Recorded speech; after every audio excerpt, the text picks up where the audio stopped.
Hello, जय हिंद, नमस्कार साथियों, कैसे हैं आप? आशा करता हूं बहुत अच्छे होंगे। मैं पीके सर एक बार फिर अपने यूट्यूब परिवार टॉपर्स एकेडमी एमबीडी पर आप सभी का तहे दिल से धन्यवाद करता हूं साथियों। और बताएं आपकी तैयारी कैसी चल रही है, और आशा करता हूं आपकी तैयारी बहुत बेहतरीन और शानदार तरीके से चल रही होगी साथियों।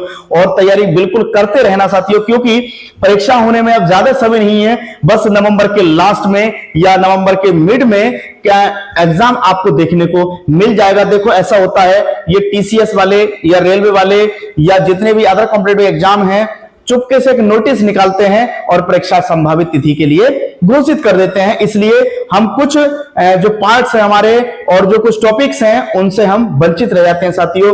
आज हम क्लास को लेकर के आए हैं जनन से जितने भी प्रश्न हैं एनसीईआरटी से छांट करके लेके आए हैं और एनसीईआरटी से ही पढ़ा रहे हैं, और यहां से क्वेश्चन 100% फंसने वाले हैं साथियों। और इस टॉपिक को बिल्कुल अपने नोट डायरी में नोट कर लें साथियों, और नोट्स बनाते चले। और मेरे प्यारे साथियों, चैनल को सब्सक्राइब और लाइक जरूर करें, और एक दूसरे बहन भाई को शेयर भी करें, और इस क्लास को उन बहन भाई तक पहुंचाएं जहां इस क्लास की आवश्यकता है। जैसे कि जो दूर दराज से आते हैं और इसको पढ़ने में असक्षम होते हैं, शहर नहीं आ पाते, लाइब्रेरी ज्वाइन नहीं कर पाते, मेरे प्यारे बच्चों इसको जरूर शेयर करें। और अब हम टॉपिक की तरफ चलते हैं, देर ना करते हुए।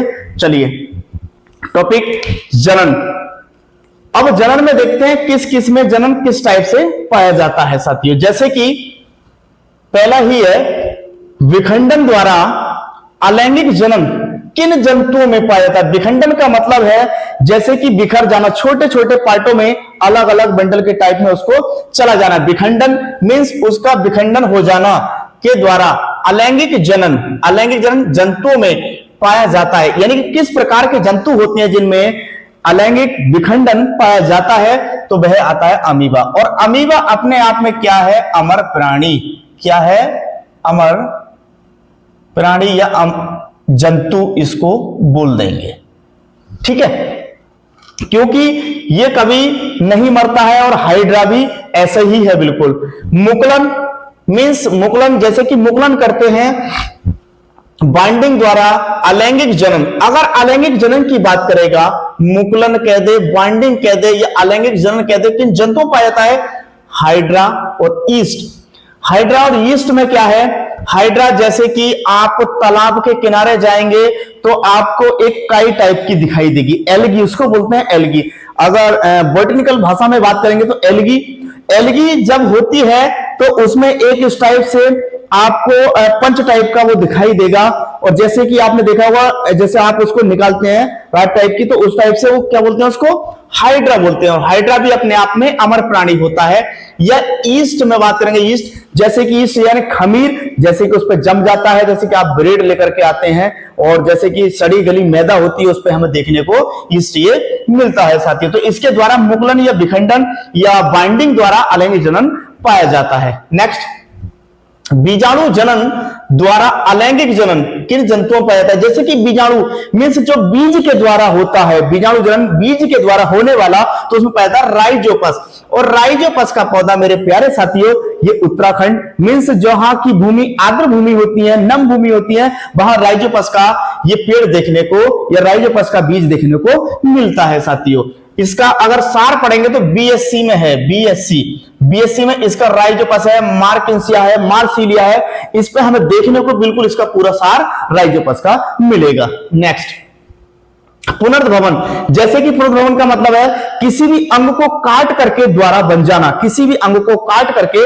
द्वारा बन जाना। पुनर्भवन की क्षमता किस में पाई जाती है? ये कौन कौन से अंग होते हैं और ये कौन से जीव जंतु होते हैं जिसमें पुनर्भवन की क्षमता पाई जाती है? जैसे किसी को हमने मस्तिष्क का मेडुला होता है, मेडुला ऑब्लिगेटा, अगर इसको काट दें तो बिल्कुल बन जाता है साथियों, लेकिन बहुत कम मात्रा में बनता है। जैसे छिपकली की पूंछ उसको काट दो तो कम से कम 8 से 10 दिन में वो छिपकली की पूंछ बन करके तैयार हो जाती है। वैसे 30 डेज लगते हैं, ठीक है। जैसे कि हाइड्रा है, अमीबा है, छिपकली जैसे कि आप सामने है, बिल्कुल देख रहे हैं, तो इनको अमर प्राणी भी कहा जाता है और इनमें पुनर्भवन की क्षमता सबसे ज्यादा पाई जाती है। जैसे कि देखते हैं अब कैसे कि पुनर्भवन की क्षमता पाई जाती है। शरीर का कोई भी हिस्सा पुनः तैयार हो जाना, पुनः बन जाना। जैसे कि अगर हम बात करें मस्तिष्क का मेडुला होता है, उसको अगर काट देंगे तो बन जाता है, लेकिन अधिक समय में बनता है साथियों। नेक्स्ट, पुनर्भवन कहलाता है। वो क्या कहलाता है? पुनर्भवन कहलाता है। जैसे कि हाइड्रा, अमीबा, छिपकली की पूंछ, इसी कारण अमीबा को अमर प्राणी कहा जाता है। इसी कारण कहा जाता है, अगर इसकी दंश कोशिकाओं को काट दें, पीट करके मार दें, उसको जितनी बार मारेंगे, उसको जितने टुकड़े होंगे, इतने ही उसके पार्ट प्रतिजीवित होते चले जाएंगे। ठीक है साथियों, चलिए। और मेरे प्यारे बच्चों, एग्जाम होने में ज्यादा समय नहीं है, बशर्ते बस हमें अपनी तैयारी को बरकरार तरीके से बनाए रखना है साथियों। और कहते हैं कि मोटिवेट होने की आवश्यकता है, कोई मोटिवेट होने की आवश्यकता नहीं है। अगर मोटिवेट होना है तो अपने मम्मी पापा की तरफ को एक बार जरूर झांक करके देखें, आप बिल्कुल अपने आप में स्वयं मोटिवेट ही पाएंगे साथियों। तो मम्मी पापा का भी ख्याल रखते हुए हमें अपनी नौकरी को सुनिश्चित करना है साथियों। चलिए नेक्स्ट, कायिक जनन किसमें पाया जाता है? अब कायिक जनन की बात करें, कायिक जनन किसमें पाया जाता है? एक होता है समसूत्री विभाजन, समसूत्री विभाजन, एक होता है अर्धसूत्री विभाजन, अर्धसूत्री विभाजन। अगर अर्धसूत्री विभाजन की बात करेंगे तो इसमें जो कोशिकाओं की संख्या है आधी रह जाती है। क्या रह जाती है बेटा? इसमें संख्या आधी रह जाती है। जैसे कि एक है तो एक की आधी, एक बेटा दो होगी। समसूत्री विभाजन में मीन्स कोशिकाओं की संख्या समान रहती है। जैसे कि कोई भी आप किसी में भी अगर उसमें कि श्वसन की बात करेंगे, अगर उसमें पूर्ण श्वसन होगा तो समसूत्री विभाजन का होगा। लेकिन हम बात करें कायिक जनन, कायिक जनन किसमें पाया जाता है? पौधों के किसी भाग से नया पौधा बनना। अगर कोई भी पौधा है उसके भाग से नया पौधा बनकर के तैयार हो रहा है, जैसे कि पेड़ लगाते हैं, उसके अंदर एक पेड़ लगाया, पूरी कलम बन गई। एक कलम बनने के बाद में उसमें कोपल निकल करके आती है, तो उसको कायिक बोलते हैं। क्या बोलते हैं? कायिक बोलते हैं। कायिक के द्वारा वही वहीं से फूट आता है और वो दुसंका बन करके तैयार हो जाती है साथियों, इसलिए उसको कायिक जनन कहते हैं। जैसे कि पौधे के किसी भाग से अन्य पौधा बनना, जैसे कि प्याज, केला, लहसुन, गुलाब। मीन्स क्या है ये? जैसे कि केला, केले के अंदर बीज नहीं होता है और एक बार अगर उस पर केला आ गया तो दोबारा उस पर केले की गेल आ ही नहीं सकती साथियों, इसलिए उसके अंदर कायिक जनन होता है। जिसमें एक बार अगर जमने की क्षमता आ गई वो दोबारा नहीं जम सकता। ठीक है, चलिए। कटिंग द्वारा नया पौधा तैयार किया जाता है। भाई कटिंग के द्वारा कौन कौन से हैं जो पौधे तैयार किए जाते हैं? सबसे बेस्ट एग्जांपल है गुलाब। गुलाब का जो पौधा है वह कटिंग के द्वारा तैयार किया जाता है। जैसे गुलाब है, गुलाब को काट करके आप, अगर रेड है, गुलाब का पुष्प रेड है तो उसको हम व्हाइट भी बना सकते हैं, काट करके कलम के द्वारा हम बना सकते हैं। नेक्स्ट, दाब विधि द्वारा नया पौधा तैयार किया जाता है। जैसे कि दाब विधि द्वारा, जैसे कि हम क्या बोलते हैं उसको, लहसुन है और मिर्चों के बीज हैं और धनिया है, हम दाब विधि द्वारा इनको हम उगा करके तैयार करते हैं। भाई धूप से बचाने के लिए उस पर थोड़ा सा कुछ ढक देते हैं, फूस टाइप का, इस टाइप से हम ढक देते हैं या तिरपाल बांध देते हैं, उसको वो होते हैं दाब विधि द्वारा। दाब विधि द्वारा नया पौधा तैयार किया जाता है। जैसे कि नींबू, मौसमी, संतरा। नींबू, मौसमी, संतरा की हम पौध तैयार करते हैं। जब पौध तैयार करते हैं तो उसके ऊपर कुछ ना कुछ हम तिरपाल डाल देते हैं, क्योंकि उसको कुछ धूप से बचाने के लिए, क्योंकि उसकी हमें चाहिए आर्द्र के लिए हमें कुछ ना कुछ छांव करनी पड़ेगी। अगर छांव नहीं करेंगे तो उसका बीज नष्ट हो जाएगा साथियों। ठीक है, नेक्स्ट। तो पता लग गया नींबू, मौसमी, संतरा। अब द्विलिंगी का मतलब है जैसे कि द्विलिंगी, द्वि उससे वो करता हो, जैसे कि मुकुलन और एक तरफ बॉन्डिंग। मुकुलन और बॉन्डिंग, जैसे कि हम अगर एग्जाम्पल में बात करें केचुआ, केचुए को सभी जानते हैं, जिसका गेसा, कुछ गेसे भी होते हैं, इधर को भी चल लेता है, इधर को भी चल लेता है, दोनों तरफ को चल लेता है, तो उसको द्विलिंगी बोलते हैं। द्विलिंगी जंतु कौन कौन है? नर एवं मादा एक साथ साथ होते हैं। नर एवं मादा एक साथ साथ होते हैं, उनमें जनन करने की क्षमता नहीं होती। जैसे कि मक्का, आपने देखा होगा, मक्का में जनन होता है, आपने बिल्कुल सेम देखी होगी, उसका बल्लर जो आता है, भुंटा टाइप का जो आता है, उसमें भी आपने देखा होगा। जैसे कि नर एवं मादा एक साथ साथ रहते हैं। जैसे कि केचुआ, स्टारफिश, फीताकृमि। आप कहेंगे कि फीताकृमि कौन सा है? अगर ये स्टारफिश की बात करें तो ये स्टार फिश कौन सा है? ये का मछली है का? नहीं बाबू, ऐसा है, ये फीताकृमि जो है ये जैसे कि आपने देखा होगा फीताकृमि रोग होता है, फीताकृमि क्या होता है, रोग होता है। वर्मीफोन अपेंडिक्स, जैसे कि हमारी ये आंत होती है, बड़ी आंत में ये पाया जाता है फीताकृमि। और फीताकृमि जैसे कि आपने सुअर देखे होंगे, सुअर इधर उधर का अलाव अलाव खाते हैं, तो इनके अंदर जो पचाने की क्षमता होती है उसमें बहुत कम होती है, तो इसके द्वारा फीताकृमि रोग फैल जाता है। फीताकृमि में कभी भी आंत हमारे भोजन को पचा नहीं सकती, इसके कारण फीताकृमि रोग हो जाता है। जैसे कि कुछ लोग सुअर वुअर खाते हैं तो उसमें फीताकृमि रोग देखने को मिलता है। मक्का की भी बात करेंगे, ठीक है, तो आपको पता लगेगा बिल्कुल कि द्विलिंगी होता क्या है, ठीक है। नेक्स्ट, मनुष्य में निषेचन किस क्रिया या किस अंग के द्वारा होता है। अगर निषेचन की बात करेंगे, मनुष्य में निषेचन की बात करेंगे, किस क्रिया के द्वारा या किस अंग के द्वारा होता है, तो डिंबवाहिनी, ये किस में होती है, यह स्त्री में होती है। किस में होती है, स्त्री में होती है डिंबवाहिनी, अंडवाहिनी, फैलोपियन ट्यूब। डिंबवाहिनी, अंडवाहिनी, जैसे कि आपने देखा होगा जनन, अगर फीमेल रिप्रोडक्शन की बात करेंगे तो उसमें इस टाइप से अपरा टाइप का होता है, और जो दो इस टाइप से बनी होती हैं, एक फैलोपियन ट्यूब इधर होती है और एक फैलोपियन ट्यूब इधर होती है।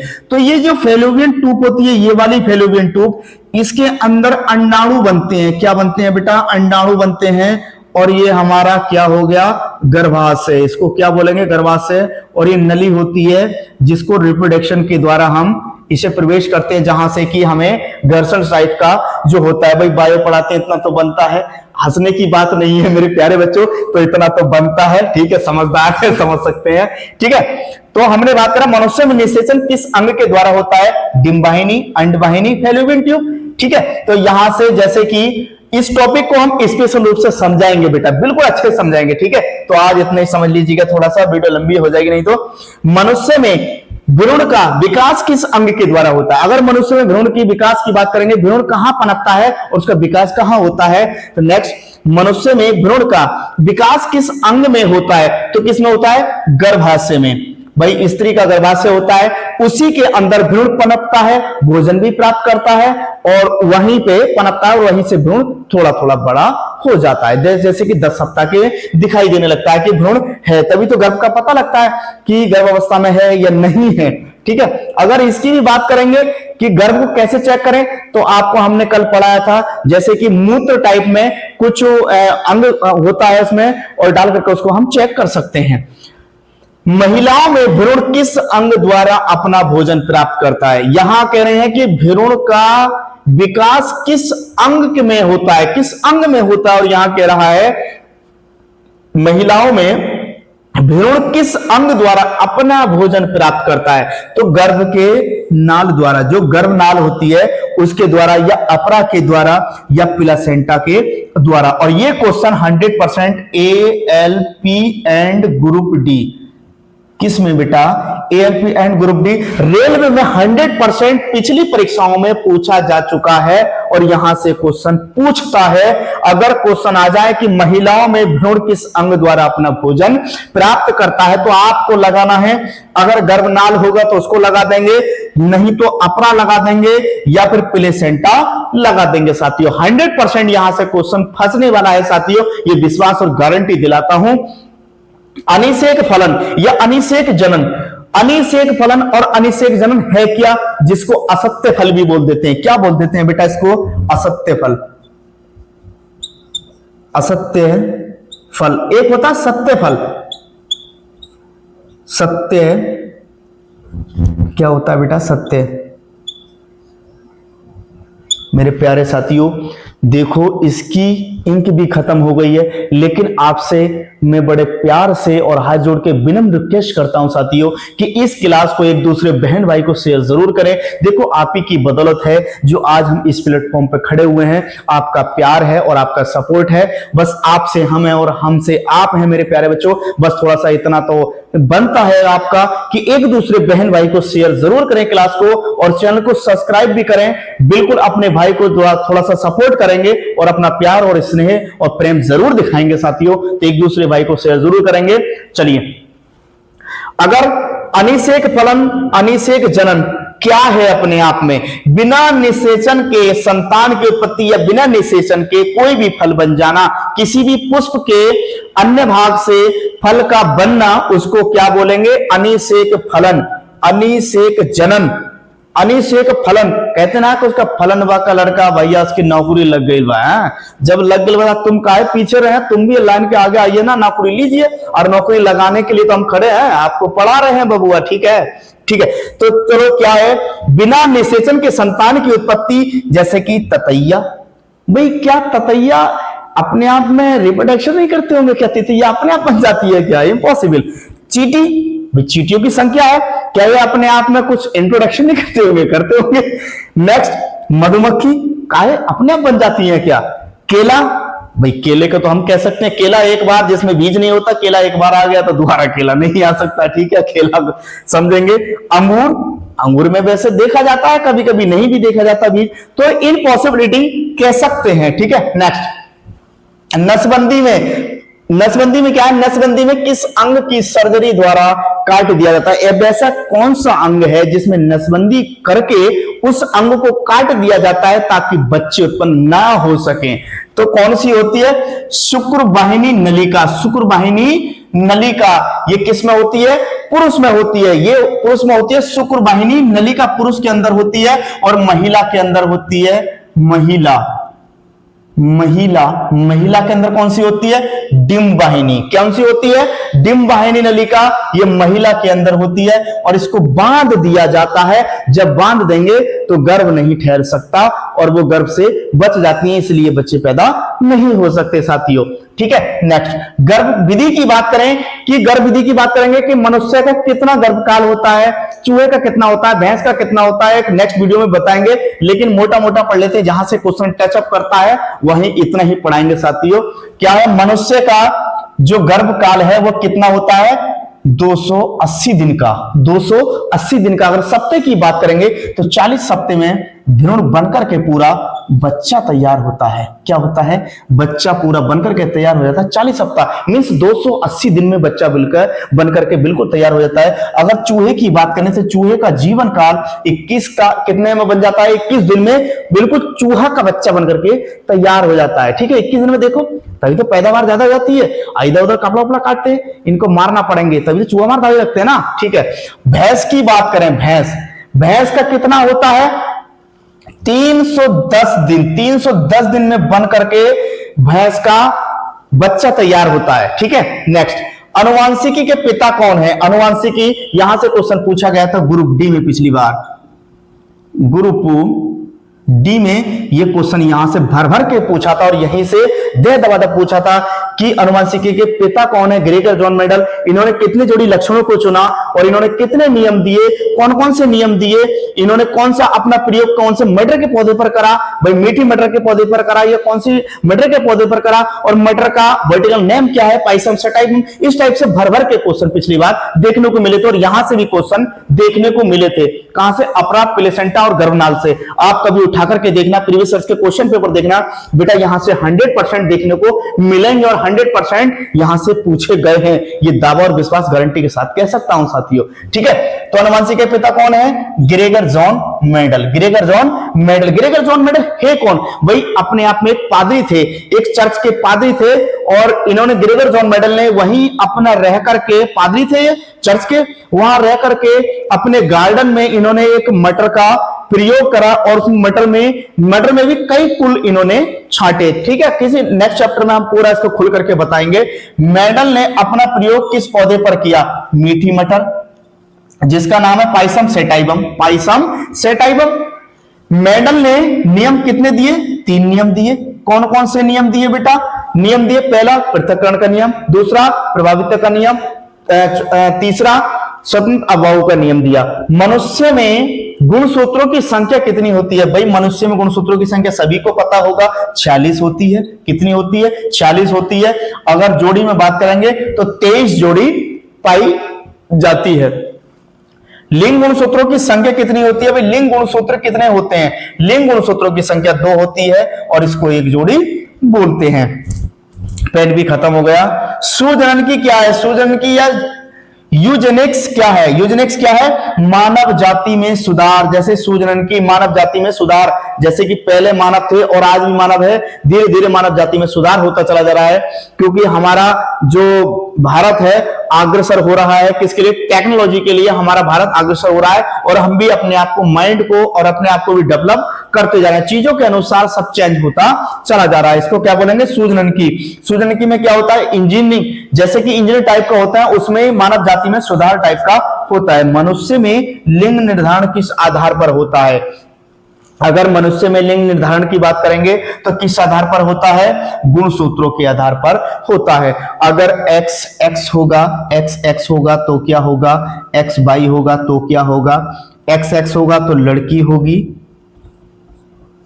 तभी तो कहते हैं x x लड़की, कहते हैं नहीं। x y लड़का होगा, लड़का होगा, ठीक। और एक आता है क्वेश्चन, यहां से कभी कभी पूछ लेता है कि बुद्धि लब्धि क्या है? भाई बुद्धि लब्धि क्या है? मानसिक आयु बटे वास्तविक आयु गुणा 100। इससे हम प्राप्त कर सकते हैं, पता कर सकते हैं कि आयु कितनी है। इस सूत्र के द्वारा मानसिक आयु बटे वास्तविक आयु, मानसिक आयु एक मान के अनुसार वास्तविक जो इसकी वास्तविक आयु गुणा 100 के हिसाब से हम बता सकते हैं, निकाल सकते हैं कि इनकी आयु कितनी हो गई। तभी तो जितने भी साइकोलॉजिस्ट हैं और जितने भी बताते हैं कि आपकी उम्र इतनी हो गई और आप ये करते हैं वो करते हैं, ये सब क्या है? साइंस का, विज्ञान का चमत्कार है। विज्ञान के अनुसार ही ये सब लोग पनप रहे हैं साथियों। अगर हीमोफीलिया की बात करें, हीमोफीलिया रोग कौन सा होता है? हीमोफीलिया रोग है चोट लगने पर रक्त का थक्का नहीं बनता। हीमोफीलिया रोग में रक्त के यानी कि चोट लग जाए तो उसमें रक्त का थक्का नहीं बन सकता साथियों। और रोगी के जीन एक्स गुणसूत्रों पर होते हैं। रोगी को जो जीन्स होते हैं वो एक्स गुणसूत्रों पर निर्धारित होते हैं। जैसे कि अगर किसी की मम्मी को रोग है तो उसकी संतान में रोग 100% होगा। जैसे कि यह रोग देखा गया था किसमें? रानी विक्टोरिया के वंशज में देखा गया था। रानी विक्टोरिया को था, फिर रानी विक्टोरिया के से जो उनके बच्चे थे उनमें पहुंचा, उनके बच्चे के उनमें पहुंचा। तो इसलिए वंशागत द्वारा इसको रोग को हम बोल देते हैं, वंशागत द्वारा इसको हम बोल देते हैं। और मिलेंगे नेक्स्ट वीडियो में साथियों, तब तक के लिए धन्यवाद। लव यू ऑल, जय